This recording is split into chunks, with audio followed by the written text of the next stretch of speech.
My name is Zara Kanaani. Actually, I am a German Iranian human rights activist and also pretty much well known about my women right activism, both in Iran and Germany. I think what I can also add to this is that I'm a social scientist. And my specialty is in social sustainability. The corruption of the Islamic regime, the Islamic Republic, is actually a very corrupted regime, and it has been from the very beginning. They started killing people by the day they started their legitimation in Iran. People went in the streets as soon as possible, as soon as they understood actually the games that the Islamic regime is playing against human rights, against liberty, and against everything that these people actually thought gonna be a part of their daily life, but they were always suppressed, they were killed, they were tortured, they were mass murdered, either in prisons behind the bars, or even in the streets if it wasn't like public demonstrations. So it comes to the point that now people again and again, by any trigger, actually gets mad enough to go for like demos or everything. The main demand is literally overthrown the regime. Everything that happens in Iran has a reason, and the reason is the regime. So if we want the problem to be gone, the regime must go. This time, the trigger was the prices and the economical corruption. But in general, what the people are chanting in the street has nothing to do with, oh, okay, we just want bread or something like this. They even didn't talk about it. All they talk is that the regime must go. And I'm so proud that they have this social understanding about the situation. Well, among these years, people have been tortured, have been silenced, like me, in exiled, arrested, and I'm afraid we have enough cases of death. They kill people who are thinking differently. Well, I think searching for freedom. I think there is nothing that I desire more than being free. I desire more than my freedom of speech. And there are all the rights as a woman, as a scientist, as a social activist that were taken from me. So I came outside. I came abroad actually to study because that was also something that supposed to be taken, like as a right, to be taken from me because I was politically different than what the regime was wishing. So I was told, okay, here you have no chance to study your PhD studies. I came abroad and then I thought, why should I be silent here? Here is enough freedom to talk for the people, for the women.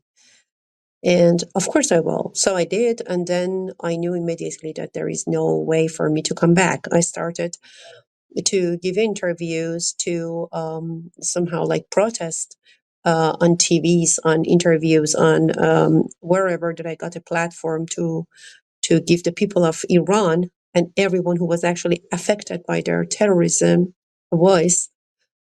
And for me, it was like, okay, I can go back maybe, but that means that I'm going to be either arrested or, as I inquired later, maybe even tortured or dead. Penalty going to be waiting for me.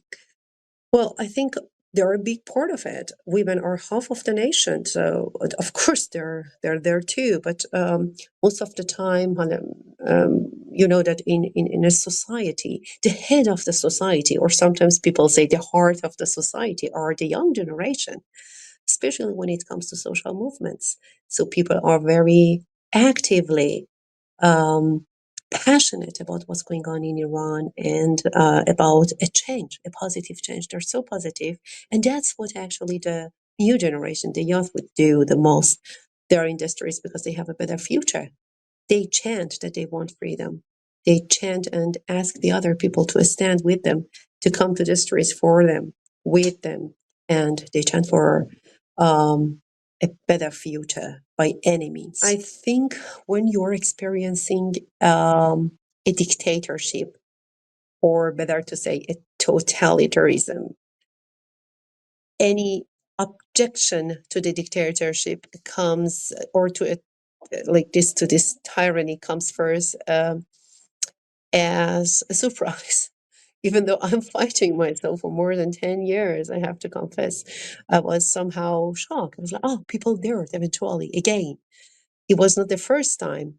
And I knew that it was coming early. And I knew that when it comes, it's going to be harsh and it's going to be hard. And it's going to be like people knew what they want, because the regime has been extremely brutal.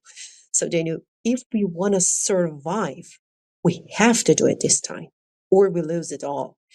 So for me, it was like, okay, they're doing this again. It was a lot of excitement, but a lot of hope. And I think it was also for the people in the streets. They were also not believing themselves what they were doing. They were writing me all the time, because I have actually a pretty fine connection to Iran and to my people there. They were telling me, we're doing this, Miss Kennedy, we are doing this very passionate. I was, yeah, yes, you're doing a fine job, and I promise I'll be your voice. And I'll do whatever to actually reflect, make sure that I reflect the correct voice of you. For example, now that you're chanting to get Reza Pahlavi, the Prince of Iran, back, I make sure that this voice going to be clearly heard by everyone. Not that people think, okay, people know what they don't want, like they don't want the Islamic regime, but maybe they don't know what they want. Hmm? This time, they do what they want. They do know what they want. They want Reza Pahlavi as the maybe leader for the transition time, the time that the Islamic regime is overthrown, until we have actually a democratic selection, election. Based on that, people can elect who they want to have on power, and of course, what kind of governmental system they prefer to have. Either it must be monarchy, or any kind of republic. That's what people should decide, and they believe that that's the only thing that they want to be done, or that's the most important thing that they want to be done by Reza Pahlavi. Well, the regime doesn't care. They started to make enemies.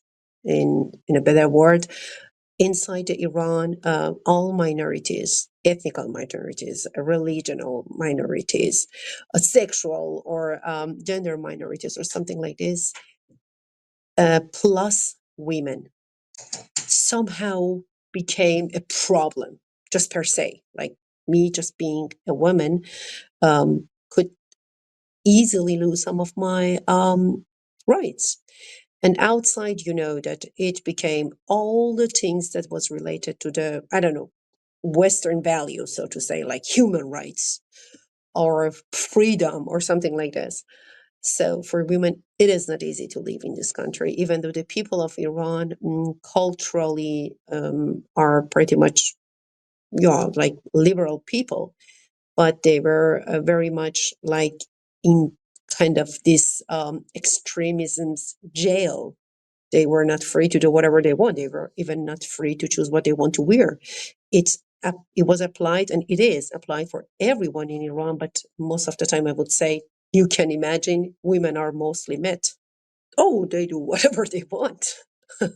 I think that's the most important thing they do. Eventually, after the 2022's movement, after Mahsa Amini's murder by the regime, they started to demonstrate, but then eventually they thought, no hijab for me. We are not wearing the compulsory hijab anymore. And they just took it off, even though they're like black on white. It's still mandatory in Iran, but they just don't put it on. That's the biggest resistance that you can imagine, to stand against a law that you think it's not humanate. You should fight for freedom. You should fight for democracy. And when you have it, you should work to keep it. This is the most important thing. Back to the time of Pahlavi dynasty, actually, we had kind of freedom. We have prosperity.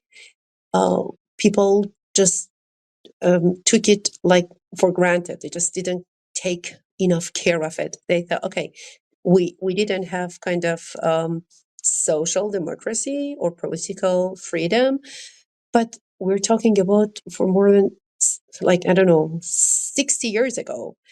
Um, it would come if people would be waiting, if they gave the chance, like, to get it. Well, they just didn't. And they did a historical mistake. Someone called it a social suicide. It was just not for the people of Iran. It's sometimes, I would say, even kind of had waves with bad effects on people in the region and even more. And I think that's the most important lessons that we can get. Don't take democracy for granted. Work for it. Work hard to keep it and fight for it.